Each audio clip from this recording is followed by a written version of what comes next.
अस्सलामु अलैकुम वरहमतुल्लाहि वबरकातुह।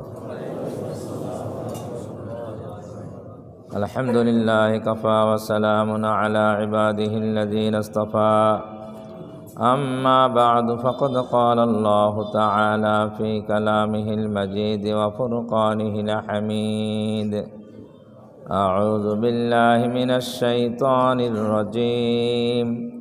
बिस्मिल्लाहिर्रहमानिर्रहीम।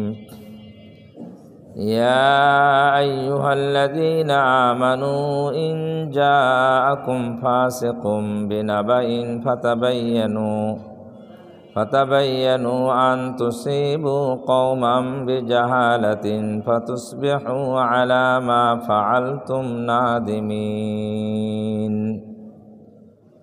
वक़ाल रसूलुल्लाहि सल्लल्लाहु अलैहि वसल्लम कफ़ा बिल मर्इ कज़िबन अन युहद्दिस बिकुल्लि मा समिअ औ कमा क़ाल अलैहिस्सलातु वस्सलाम। सम्मानित मुसल्लियान किराम, समस्त प्रशंसा आल्लाह सुबहानाहु व ताआलार जन्य, যিনি আমাদেরকে সৃষ্টি করে আমাদের কিসে কল্যাণ হবে কিসে অকল্যাণ হবে এ ব্যাপারে বিধিবিধান আরোপ করেছেন। যে আল্লাহ আমাদের কল্যাণের জন্য বিধিবিধান আরোপ করেছেন সেই আল্লাহর প্রশংসার জন্য সকলেই পড়ি আলহামদুলিল্লাহ। অতঃপর অসংখ্য দরুদ ও সালাম অনন্তকাল পর্যন্ত বর্ষিত হোক আমাদের প্রাণ প্রিয় রাসূলের উপর।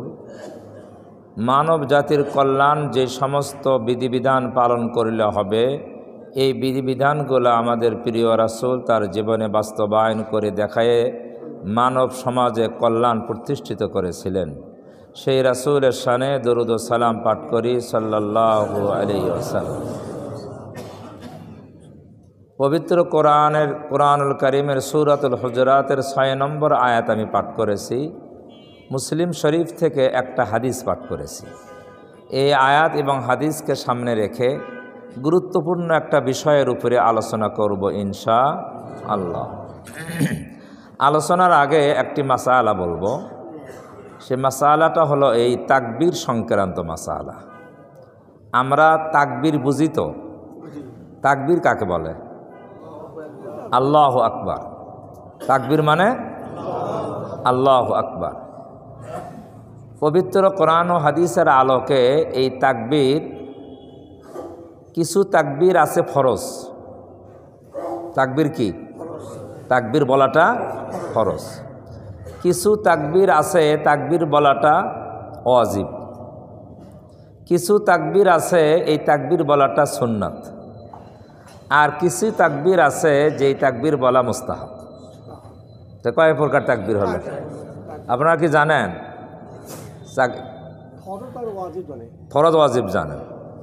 আসেন এবার আমরা এই 4 প্রকার তাকবীরের সংক্ষিপ্ত মাসাল বলে আমরা আলোচনা শুরু করব। ফরজ তাকবীর হলো জানাজার নামাজে আমরা 4টি তাকবীর দেই না? এই জানাজার নামাজে 4টি তাকবীর দেওয়া ফরজ। ইমামের জন্যও ফরজ, মুক্তাদির জন্যও ফরজ। কোনো মুক্তাদি যদি জানাজার নামাজে খালি এরকম করে আর এরা চুপচাপ বসে থাকে, তাকবীর না বলে, তাহলে ওই ব্যক্তি কলার গাছের মতো দাঁড়িয়ে থাকায় সারা হবে, তার জানাজা হবে না। কারণ ফরজ ইমামের জন্য আদায় করা যেমন জরুরি, মুক্তাদির জন্য আদায় করা কি জরুরি। অনেকেই বলে যে ইমামের নামাজ হয়ে গেলে মুক্তাদির নামাজও হয়ে যাবে। এটা সব ক্ষেত্রে নয়, ফরজের ক্ষেত্রে নয়। ফরজের ক্ষেত্রে নয়। ফরজ যেমন ইমামের জন্য আদায় করা জরুরি, মুক্তাদির জন্যও ফরজ আদায় করা কি জরুরি। কোনো মুক্তাদি যদি নামাজের কোনো ফরজ আদায় না করে ইক্তেদা করে, জামাত ধরে, তাহলে শুধু জামাত ধরাই হবে, ওই মুক্তাদির নামাজ হবে না। চাই সেটা জানাজার নামাজ হোক, অথবা ফরজ নামাজ হোক, অথবা তারাবির নামাজ হোক, ঈদের নামাজ হোক। তাহলে জানাজার নামাজের তাকবীর সবাইকে 4 বার তাকবীর, 4টা তাকবীর দেওয়া কি ফরজ। এই তাকবীর না দিলে জানাজা আদায় হবে না। 2 নম্বর তাকবীর ফরজ, এটা হলো প্রত্যেক নামাজের চাই ফরজ নামাজ হোক, জামাতের নামাজ হোক, একা হোক, ওয়াজিব হোক, সুন্নত হোক, নফল হোক, প্রত্যেক নামাজে নামাজের শুরুতে যে তাকবীর দেওয়া হয়, শুরুতে যেই তাকবীরকে আমরা বলি তাকবীরে তাহরিমা, এই তাকবীর দেওয়া হলো ফরজ। এই তাকবীরটাও কি ইমামের জন্যও ফরজ, মুক্তাদির জন্যও কি ফরজ। কোনো মুক্তাদি যদি ইমামের পেছনে এসে ইমাম তাকবীর বলল, মুক্তাদি এসে এরকম করে হাত বাঁধল, মুখে তাকবীর বলল না, তাহলে ওই মুক্তাদির নামাজ হবে না। তাহলে প্রত্যেক নামাজের প্রথম তাকবীর আল্লাহু আকবার বলে নামাজ শুরু করা হয়। এই তাকবীরটা কি? এখন এই তাকবীরটা উচ্চারণ যদি শুদ্ধ না হয়, উচ্চারণের কিছু কি আছে, অশুদ্ধ উচ্চারণ আছে তাকবীরের মধ্যে কয়েক ধরনের। একটা উচ্চারণ হলো যদি কেউ এরকম বলে আল্লাহু আকবার, আল্লাহ মানে আলিফটা কি করে? টানে। আলিফ টানিয়ে যদি উচ্চারণ করে আল্লাহু আকবার, তাহলে তাকবীর অশুদ্ধ, তার নামাজ বাতিল হয়ে যাবে। আল্লাহ, আল আ টান নেই, আ টানলে এটা প্রশ্নবোধক হয়ে যায়। কি হয়? প্রশ্নবোধক। তে আল্লাহ এই আলিফ টানা যাবে না, এক। দুই নম্বর, তাকবীরের শেষের শব্দ আল্লাহু আকবার, বার, কেউ যদি আল্লাহু আকবার টানে তাহলেও কি হয়ে যাবে? নামাজ। দেখবেন যারা অনেক সময় বক্তাদের ওয়াজ শোনেন ফিল্ড ময়দানে, বক্তারা ওয়াজ করার সময় মাঝে মধ্যে তাকবীর দেয়। ওয়াজ করার সময় জজবার সাথে জোশের সাথে কি দেয়? তাকবীর দেয়। জনগণও দেয়, বক্তাও দেয়। ওই তাকবীরের সময় অধিকাংশ বক্তারা আমরা শুনে দেখেছি আল্লাহু আকবার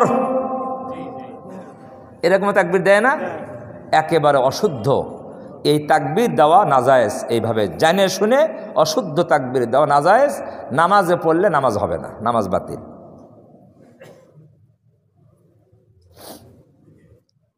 দুই নম্বরে তাকবীরের ভুল, কেউ কেউ তাকবীর বলতে এখানে আকবার বাংলায় হলো ক, কি আরবিতে হলো কাফ, আকবার, কেউ কেউ বলে আকবার। খেয়াল করছেন? গ বলে, গ, আগ, আল্লাহু আকবার, আল্লাহু আকবার, আকবার বলে না, আল্লাহু আকবার, আল্লাহু আকবার, আকবার। আকবার কাফের জায়গায় যদি গয়ন উচ্চারণ করে তাহলে তাকবীর অশুদ্ধ। এই তাকবীরের দ্বারা নামাজ হবে না, নামাজ বাতিল।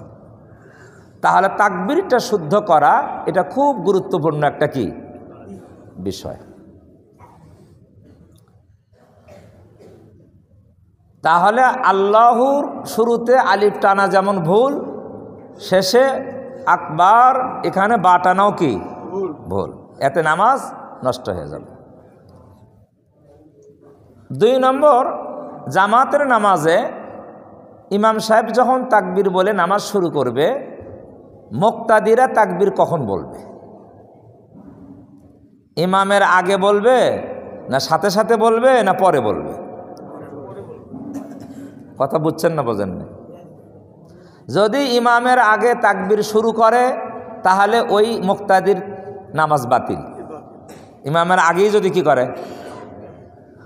ইমামের আগেই যদি তাকবীর শেষ করে, ইমামের সাথেই তাকবীর শুরু করছে, শেষ করছে কি আগে, তাহলে ইমাম মুক্তাদির নামাজ কি বাতিল। খালি আসা যাওয়া হবে কিন্তু নামাজ হবে না। ইমামের সাথে শুরু করছে, ইমামের তাকবীর বলার শেষে মুক্তাদি তাকবীর শেষ করছে, তাহলে তাকবীর হবে। তবে এটা খুব জটিল। এটা কি আমরা যারা মুক্তাদি আমরা তো মনে মনে তাকবীর বলি, আসতে বলি না। ইমাম তো জোরে বলে, জোরে বললে সাধারণত সময়টা একটু কি লাগে, আর আসতে বললে সময় কি লাগে? কম লাগে। এখন যদি আপনি সাথে সাথেই শুরু করেন দেখবেন আপনার তাকবীর আগেই শেষ হয়ে যাবে, ইমামের তাকবীর এখনো কি হয়নি? শেষ হয়নি। তাহলে আপনার নামাজ বাতিল।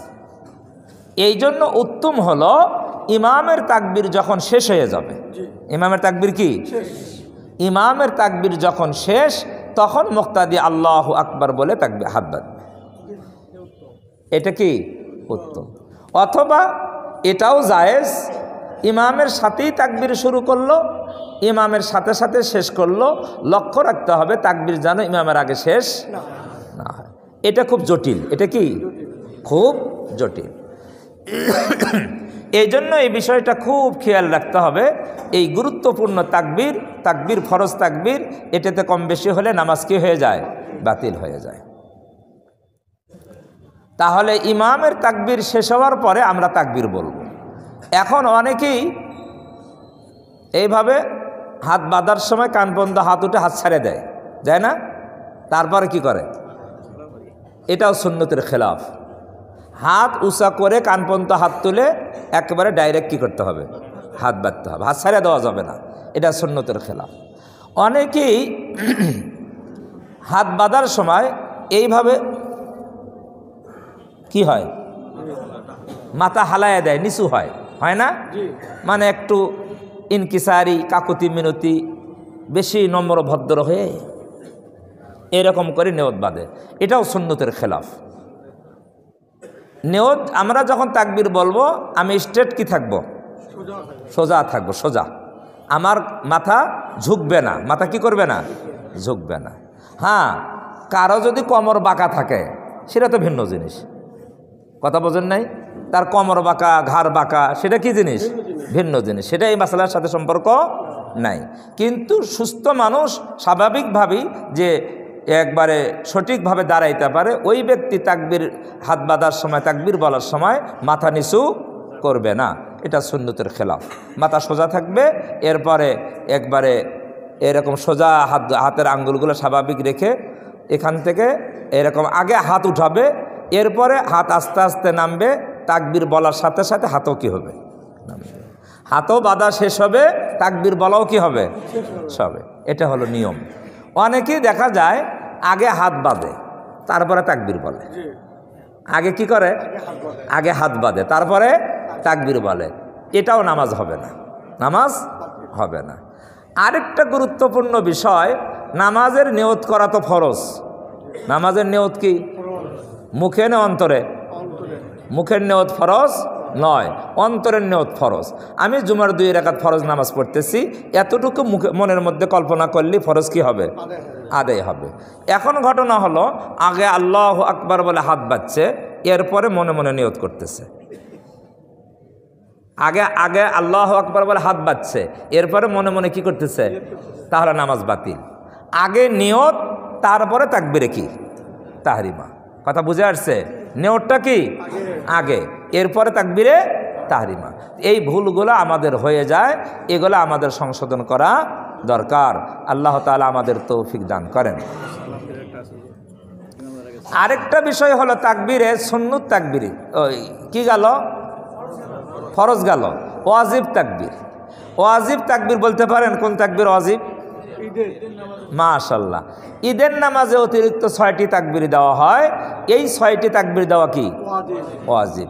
কোনো মুসল্লি যদি ইচ্ছা করে ঈদের 6টি তাকবীর চুপচাপ থাকে, না দেয়, তাহলে ওই মুসল্লির নামাজ হবে না। ইচ্ছা করে যদি না দেয় তাহলে তার নামাজ হবে না। তাহলে ঈদের 6টি অতিরিক্ত তাকবীর দেওয়া কি? ওয়াজিব। এখন আসেন সুন্নত তাকবীর। সুন্নত তাকবীর কি? নামাজের প্রত্যেক রকনে ওঠা বসায় আমরা যে একটা জায়গা থেকে এক অবস্থা থেকে আরেক অবস্থায় যাই, এই যে এক অবস্থার থেকে আরেক অবস্থায় যাওয়া, এই অবস্থায় তাকবীর বলা, এই তাকবীরটা কি? সুন্নত।